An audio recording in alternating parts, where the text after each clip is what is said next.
बानी पीटीआई के सहूलतकारों में खवातीन मुलाजिम भी शामिल। सिक्योरिटी इदारों ने अडयाला जेल में 3 खवातीन समेत मजीद 6 मुलाजमीन को हिरासत में ले लिया। हिरासत में लिए गए अफराद में 1 खाकरोब, 2 लेटी वार्डर और CCTV कैमरों की निगरानी करने वाले 3 अहलकार शामिल। तमाम मुलाजमीन के मोबाइल फ़ोन कब्जे में ले लिए गए। खवातीन स्टाफ बुशरा बीबी और बानी पीटीआई के दरमियान पैगाम रसानी का काम करते थे। मुलाजमीन को पहले से ज़ेर हिरासत डेप्यूटी सुपरिटेंडेंट मोहम्मद अकरम और असिस्टेंट सुपरिटेंडेंट बिलाल से तफ्तीश के नतीजे में हिरासत में ले लिया गया।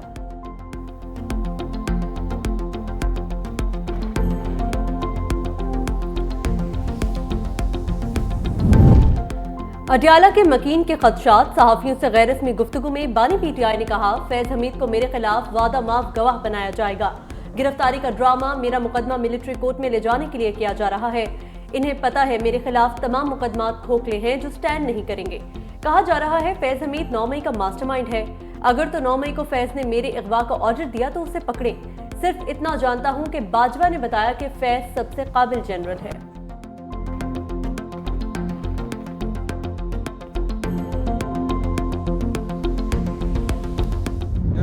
फैज हमीद और बानी पीटीआई का गठजोड़ पकड़ा गया। प्रोग्राम हेड ऑन में मेजबान मुनीफ फारूक के तहलका खेज इंकशाफात, मुतल्लिका हलकों को दोनों के राबतों के सबूत मिल गए।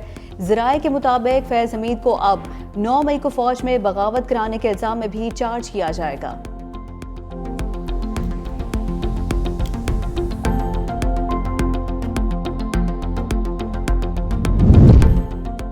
वज़ीर-ए-आज़म शहबाज शरीफ की ज़ेर सदारत वफाकी काबीना का इजलास आज होगा। इजलास में 5 निकाती एजेंडे पर गौर किया जाएगा। न्यू इस्लामाबाद इंटरनेशनल एयरपोर्ट की बोली के तरीक़ेकार की तौसीक एजेंडे में शामिल। उज़्बेकिस्तान और पाकिस्तान में ई-कॉमर्स ताउन की मफाहमत की यादाश्तों पर दस्तखत एजेंडे का हिस्सा। वफाकी हुकूमत की किफ़ायत शारी के इक़दामात की मंजूरी भी काबीना एजेंडे में शामिल है।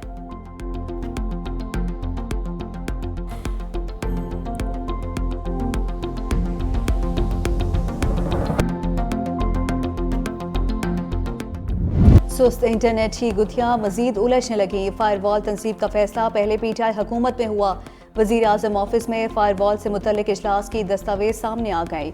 22 अक्टूबर 2020 को नेशनल फायरवॉल सिस्टम से मुतल्लिक इजलास हुआ। वज़ीर आज़म के अहकामात के मुताबिक नेशनल फायरवॉल सिस्टम तैयार और नस्ब करने का कहा गया। वजारत IT के इस मंजूरी के लिए मजाज अथॉरिटी को भिजवाए। अहकामात के मुताबिक टाइमलाइन और पेशरफ्त रिपोर्ट जमा करवाई जाए।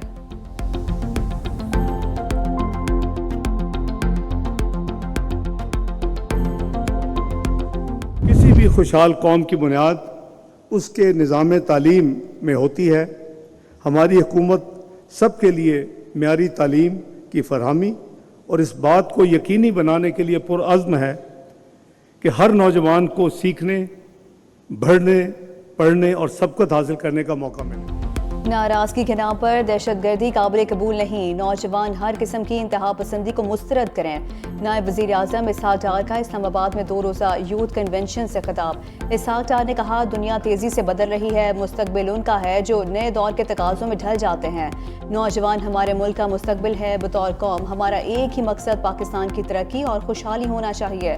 वज़ीर आज़म शहबाज शरीफ और army chief general Asim Munir कल बतौर मेहमान ख़ुसूसी शरीक होंगे। एक माँ खुश होती है अपने बच्चे की कामयाबी पे, इसी तरह मैं आज आपकी कामयाबी पे बहुत खुश हूँ। मैं जेल में भी गई हूँ, मैंने मुकदमात भी 6-7 साल, मेरी आंख में आंसू नहीं आया। अब जब मैं आपकी ये जो इमोशनल मोमेंट्स होते हैं जिसमें मैं आपको आगे बढ़ता देखती हूँ, अभी जब आपको गार्ड ऑफ ऑनर मिल रहा था तो मेरी आंखों में आंसू आ गए। वज़ीर आला पंजाब मरीम नवाज की पोजीशन होल्डर्स तलबा के एजाज में तकरीब। 25 अरब रुपए की लागत से स्कॉलरशिप स्कीम शुरू करने का ऐलान। तकरीब से खिताब में वज़ीर आला मरीम नवाज ने कहा, मैंने मुकदमात का सामना किया, जेल भुगती, लेकिन मेरी आंख में आंसू नहीं आए। आज बच्चों को गार्ड ऑफ ऑनर मिलते देखा तो आंखों में आंसू आ गए। एक माँ की तरह बच्चों की कामयाबी पर बहुत खुश हूँ। मुल्क का मुस्तकबिल नौजवानों से वाबस्ता है। हम बच्चों के हाथ में पेट्रोल बम और डंडे नहीं, लैपटॉप देंगे। पिछले बिलों में 2 माह का रिलीफ शॉर्ट टर्म बेवकूफ़ी नहीं, जल्द सोलर प्रोग्राम भी ला रहे हैं। वज़ीर आला मरीम नवाज का सितंबर से स्कूलों में बच्चों को नाश्ता देने के प्रोग्राम शुरू करने का भी ऐलान।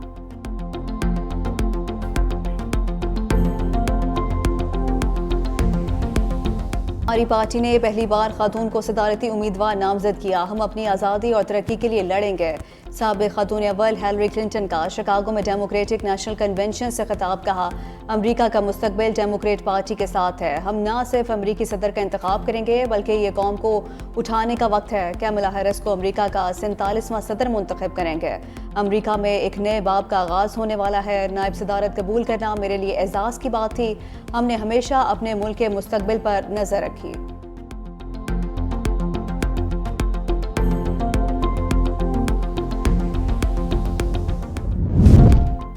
भारतीय वज़ीर आज़म नरेंद्र मोदी रवां हफ्ते यूक्रेन का दौरा करेंगे। यूक्रेनी सदर व्लादिमीर ज़ेलेंस्की के दफ्तर से जारी करदा एक बयान में बताया गया है कि नरेंद्र मोदी जुम्मा 23 अगस्त को यूक्रेन पहुंचेंगे। भारतीय वजारत खारिजा ने भी मोदी के यूक्रेन के दौरे की तस्दीक कर दी, ताहम हतमी तारीख का ऐलान नहीं किया।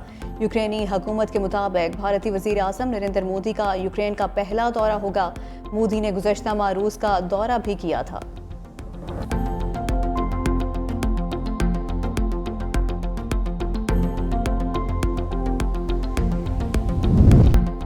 इस्लामाबाद और गिरदोनवाह में तेज़ हवाओं के साथ तेज़ बारिश, गर्मी की शिद्दत में कमी आ गई। लाहौर के मुख्तलिफ इलाकों में भी अब्र रहमत, फिरोजपुर, रिश्ता टाउन, पाक अरब और चुंकी अमर सिद्धू के अतराफ में बादल बरसे।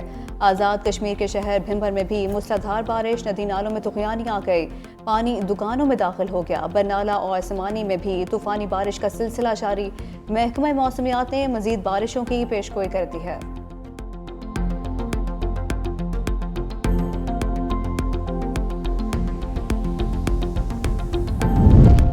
वज़ीर आला सिंध की 4 अजला के एक रोज़ा दौरे पर लाड़काना आमद मोरियोबद पहुंच गए। वज़ीर आला सिंध को सैलाबी सूरत हाल के मुतालिक ब्रीफिंग, शहदाद कोत में मोरिया लूप बंद का मुआयना भी किया। वज़ीर आला मुराद अली शाह की महकमा आबपाशी के अफसरान को हिफाजती बंदों की निगरानी करने की हिदायत। वज़ीर आला सिंध खिंबर, दादू और जामशोरों में दरियाए सिंध पर बनाए गए हिफाजती बंदों का मुआयना करेंगे।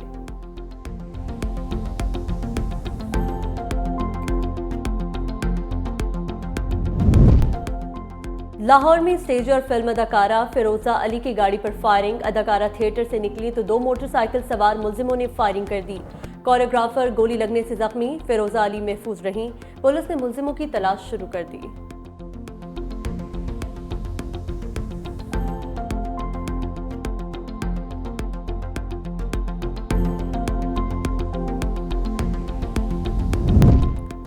वस्ती अमरीका के मुल्क निकारागुआ में सिविल सोसाइटी के खिलाफ क्रैकडाउन, 1500 NGOs पर पाबंदी लगा दी। निकारागुआ की वजारत दाखिला के मुताबिक NGOs अपनी जिम्मेदारियां पूरी करने में नाकाम रहीं। NGO ग्रुप्स अतियात समेत मुतादिद माली मालूमात का हिसाब देने में नाकाम रहे।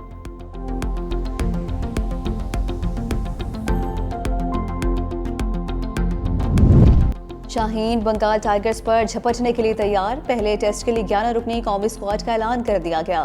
शान मसूद, कप्तान सऊद शकील, नायब कप्तान मुकर्रर, बाबर आजम, मोहम्मद रिजवान, अब्दुल्ला शफीक, शाहीन अफरीदी टीम में शामिल।